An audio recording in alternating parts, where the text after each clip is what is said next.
Hello friends, welcome to your channel Catalyst Soni and this is Soni Singh.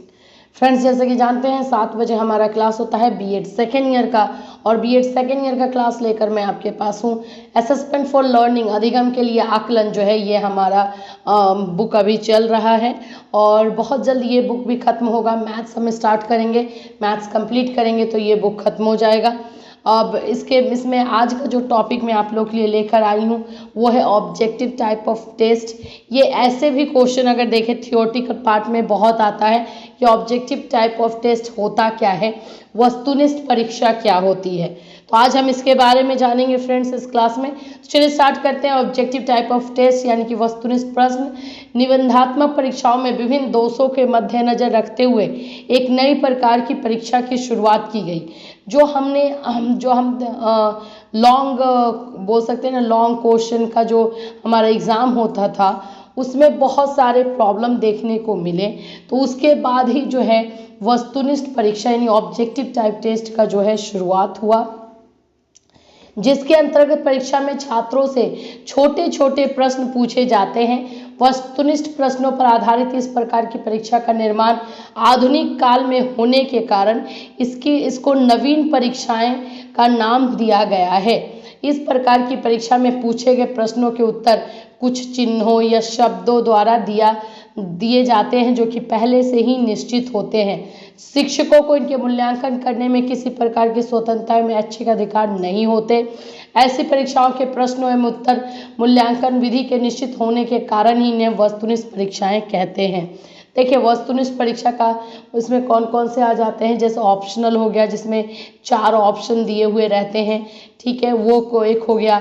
एक होगा आपका हो जाता है बोले तो मैचिंग करने के लिए जो मैच द फॉलोइंग रहता है, फिल इन द ब्लैंक्स रहता है, फिर आपका जो है ट्रू फॉल्स रहता है। तो ये सारे ऑब्जेक्टिव टाइप ऑफ टेस्ट है जिसमें कि ऑलरेडी आंसर जो है डिसाइडेड रहता है, पता रहता है कि इसमें कौन सा आंसर जाने वाला है।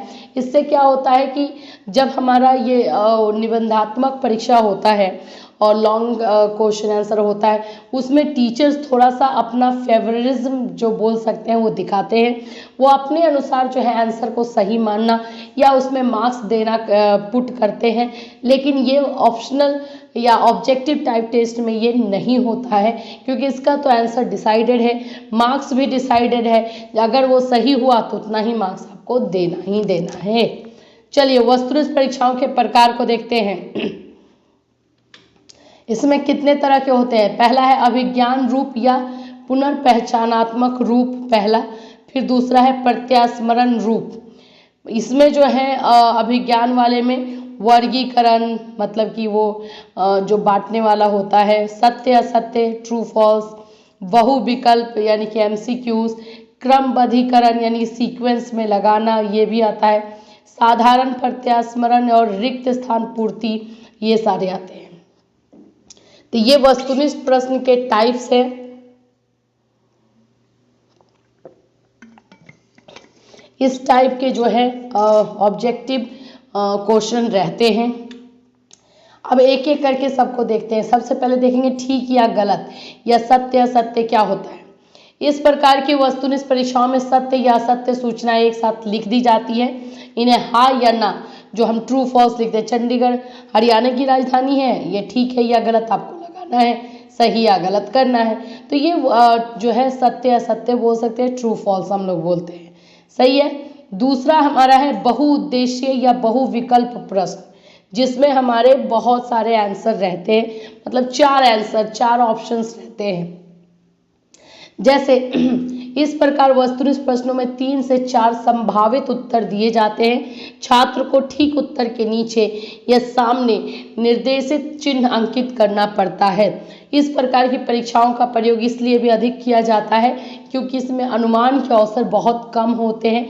इसके साथ साथ ऐसी परीक्षाएं विचार शक्ति का विकास करती हैं और परीक्षाओं को रुचिकर बनाती है। स्टूडेंट्स को भी अच्छा लगता है इस टाइप के क्वेश्चन का आंसर देने में। जैसे कालिदास एक क्या है, तो राजनीतिज्ञ है, नाटककार है या योद्धा है। तो आपको इनमें से टिक करना था। भारत की राजधानी का ऑप्शन दिया हुआ है चंडीगढ़, बम्बई, दिल्ली, कलकत्ता। उसमें से टिक करना है। पानीपत की लड़ाई कब हुई, तो 1556 में, 1761 में, 1576 में या 1026 में। इसमें से जो इसमें हुई है उसमें आपको टिक करना है। ठीक है, अब आते हैं साधारण प्रत्यास्मरण प्रश्न। इस प्रकार के प्रश्नों के उत्तर छात्रों को अपने पूर्व अनुभव की स्मृति के आधार पर देने होते हैं। इस प्रकार के प्रश्न में कौन, क्या, कैसे, कहाँ जैसे प्रश्नवाचक शब्दों का प्रयोग किया जाता है।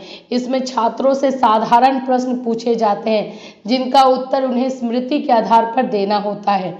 ठीक है, इसमें जो रहता है ना, जैसे मान लीजिए स्टोरी ही रहा, तो इस स्टोरी में बोला जाता है, एक सेंटेंस दे दिया जाता है, बोला जाता है यह किसने किससे कहा, तो किसने और किससे ये हुआ।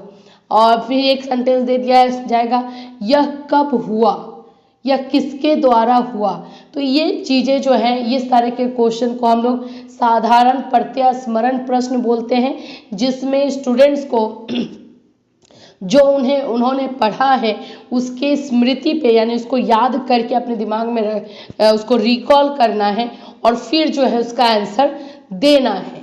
तो ऐसे प्रश्नों से जो है बच्चों की स्मृति बहुत स्ट्रांग होती है और रिकॉलिंग पावर जो है वो स्ट्रांग होता है।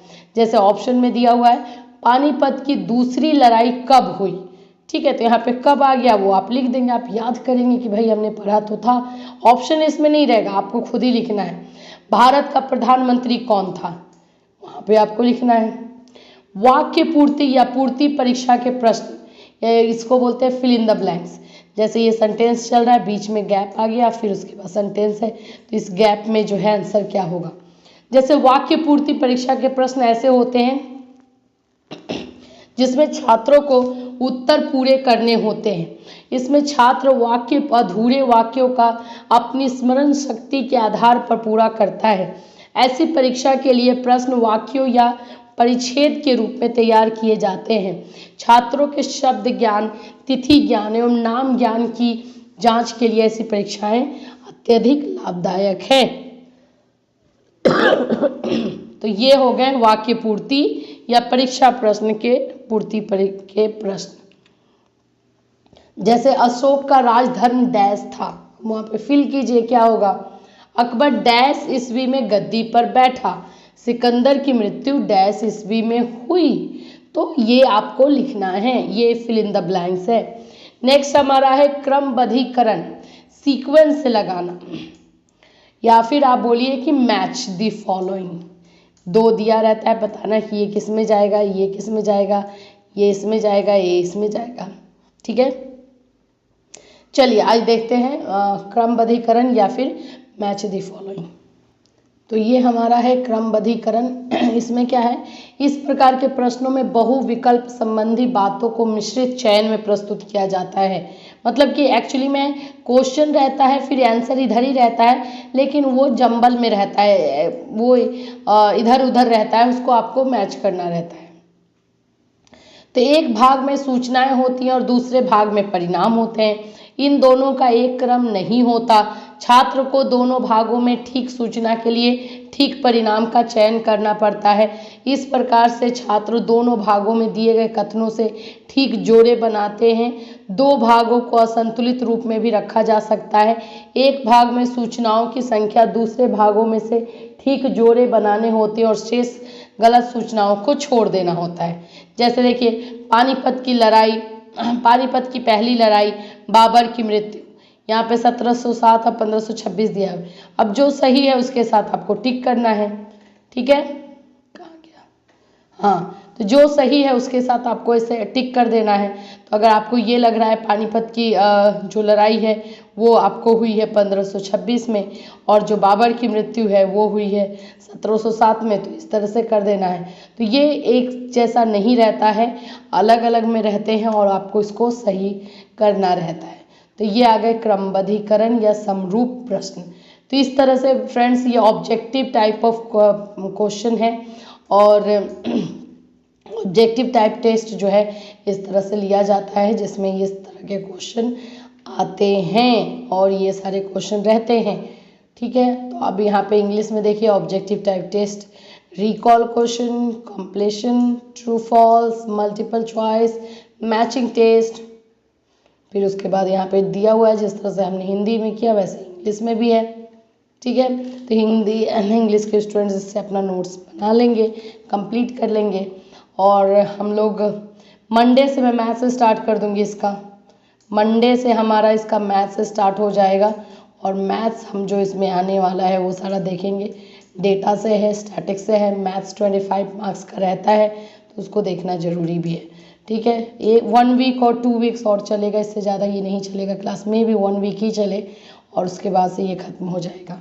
ठीक है फ्रेंड्स, तो नोट्स बना लीजिएगा। इसके बाद फिर मिलेंगे नेक्स्ट क्लास में मंडे को मैथ्स के साथ। प्रैक्टिस भी थोड़ा सा कर लीजिएगा, देख भी लीजिएगा। Till then have a nice day.